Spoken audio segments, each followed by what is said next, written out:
The wait is finally over. Warner Bros. Has been keeping Mortal Kombat 2 under tight wraps, but exclusive first-look images, behind-the-scenes footage, and insider reports are painting a picture of a film that's not just bigger than its predecessor. It's potentially game-changing for the entire franchise. We're diving deep into everything that's been confirmed, leaks, and the massive tournament that fans have been demanding since day one. And finally, the exclusive CinemaCon footage that had audiences jumping out of their seats. The exclusive CinemaCon footage that premiered in April revealed Urban delivering what's already being called one of the most memorable character introductions in recent action. Witnesses report Urban growling the now legendary line, "I am Johnny fucking Cage. It's showtime," with the kind of intensity that immediately silenced any doubts about his casting. The footage also showcased Cage facing off against Lord Raiden in a lightning-charged confrontation that promises to be one of the film's standout moments. What makes Urban's casting even more intriguing is the strategic timing of Johnny Cage's introduction to the franchise. The 2021 film deliberately ended with Cole Young heading to Hollywood to recruit Cage, setting up what screenwriter Jeremy Slater describes as a crucial character integration. Johnny Cage is one of my favorite characters, and I think there's definitely a promise with the way the first movie ends, Slater explained, emphasizing that Cage's role goes far beyond a simple cameo appearance. Here's the revelation that's got longtime fans absolutely losing their minds. Mortal Kombat 2 is finally delivering the actual Mortal Kombat tournament that was conspicuously absent from the 2021 film. But that's not even the craziest part. The tournament isn't just window dressing for spectacular fight scenes. According to Ed Boon, the tournament score will be tracked throughout the entire movie with visual representation, and the results will have massive consequences for future installments.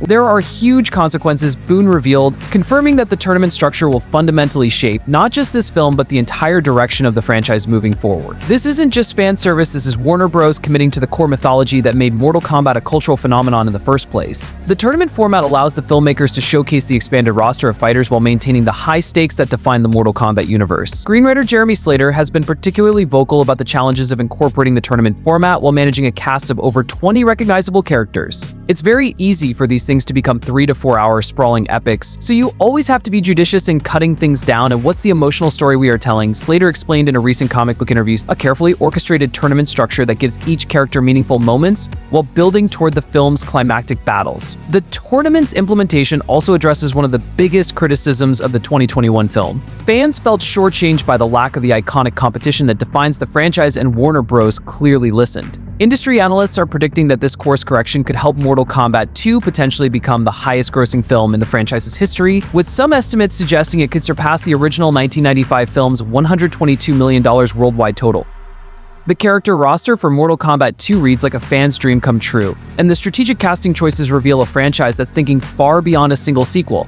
Martin Ford's casting as Shao Kahn represents perhaps the most crucial addition to the mythology, bringing the iconic Outworld Emperor to life in what promises to be a physically imposing and terrifying interpretation. Ford's background as a bodybuilder and strongman competitor makes him the perfect physical match for Kahn's intimidating presence. Adeline Rudolph as Kitana and Tati Gabrielle as Jade represent more than just fan-favorite character additions. They're expanding the female representation in the franchise while introducing characters with deep mythological connections to the Mortal Kombat universe. Kitana's complex relationship with both Earthrealm and Outworld provides narrative opportunities for political intrigue beyond simple fight sequences, while Jade's loyalty dynamics could create compelling character arcs throughout the film. But here's the detail that's flying under most people's radar: the return of supposedly dead characters through the Netherrealm mythology. Max Huang returns as Revenant Kung Lao, and Josh Lawson is back as Kano, despite both characters meeting their apparent demise in the previous film. Ed Boon confirmed that the film will explore spirits in the Netherrealm and things like that. There are ways to bring dead characters back. This opens up massive possibilities for the franchise's future and explains how Mortal Kombat can maintain character continuity across multiple films. The returning cast anchors the sequel with established relationships while allowing room for new character dynamics.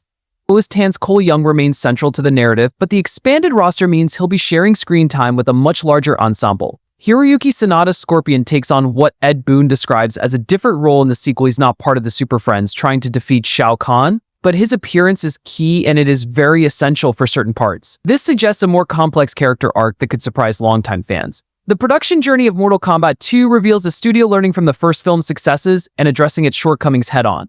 Filming wrapped in January 2024 after a complex production schedule that included delays due to the SAG-AFTRA strike, but producer Bennett Walsh used that time strategically. Walsh doubled the fight choreography preparation time from 2 months to 4 months, while ensuring that every battle sequence would maintain quality throughout the film rather than front-loading the best action in the first act. I doubled up the time for the fight team, and that really paid off in the quality of the film. With 18 to 20 fight sequences planned for the sequel, this extended preparation time suggests a film that maintains its energy and spectacle throughout its entire runtime.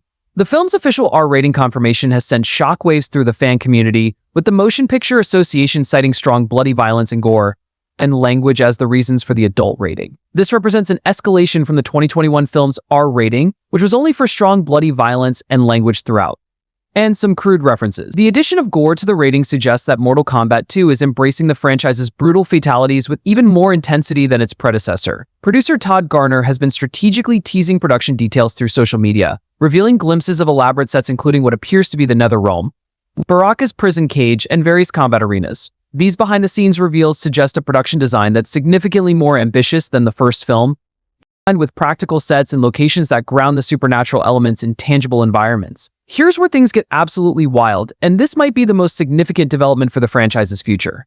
Screenwriter Jeremy Slater recently revealed that test screening audiences have been reacting to Mortal Kombat 2. They were cheering and jumping out of their seats. Every joke is landing, and they are loving it. It's one of the greatest moments of my life. That's why you get into this business, Slater described. This isn't typical Hollywood hyperbole. Slater's comments suggest a film that's connecting with audiences on an emotional level that the 2021 film struggled to achieve. The comparison to Avengers Endgame is particularly significant because that film succeeded by balancing spectacular action with character moments that resonated with longtime fans. If Mortal Kombat 2 is generating similar reactions, it suggests the sequel has cracked the code for adapting video game properties successfully. But that's not even the craziest part about these test screenings. Slater revealed that the film is so much funnier and bigger than the first movie, indicating a tonal shift that embraces both the franchise's inherent absurdity and its dramatic stakes. And this balance between humor and intensity could be the key differentiator that sets Mortal Kombat 2 apart from other video game adaptations that have struggled to find their identity. Positive test screening reactions are particularly noteworthy given the franchise's checkered film history. Both Mortal Kombat Annihilation and the 2021 reboot faced criticism for various reasons, making the sequel's early reception a crucial indicator of the franchise's potential longevity. Industry insiders are taking notice, with some predicting that successful test screenings could influence Warner Bros.' marketing strategy and release planning. It has been playing their cards extremely close to their chest with Mortal Kombat 2's marketing campaign, but producer Todd Garner recently confirmed that the first official trailer will drop in July 2. This strategic timing likely coincides with San Diego Comic-Con, where the studio could leverage the massive fan gathering to generate maximum buzz for the October release. The marketing silence until now has been deliberate. This level of confidence in the finished product aligns with the positive test screening reports, and Garner's social media teases have been building anticipation methodically, revealing production elements without spoiling major plot points. October 24th can't come soon enough for fans who have been waiting to see their favorite fighters get the cinematic treatment they deserve. What do you think about these Mortal Kombat 2 revelations? Are you as hyped as we are for Karl Urban's Johnny Cage? Or are you more excited about finally seeing the actual tournament? Let us know in the comments below which character reveal surprised you the most. We'll be covering every single update as we get closer to that October release date, so hit that notification bell to never miss a beat.